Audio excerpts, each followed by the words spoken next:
একবেলা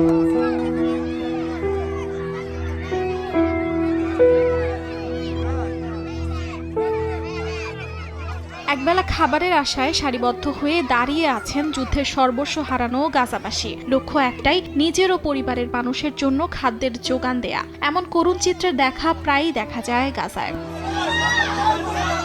সীমান্তের সাহায্যের ট্রাক আটকে থাকায় খাবার, ওষুধ সবকিছুতেই মারাত্মক সংকট দেখা দিয়েছে। বিশেষ করে শিশু ও বৃদ্ধদের মধ্যে অপুষ্টির হার আশঙ্কাজনকভাবে বাড়ছে। গাজাবাসীর এই লড়াইয়ে টিকে থাকার চেষ্টায় এগিয়ে এসেছে আন্তর্জাতিক দাতব্য সংস্থাগুলো।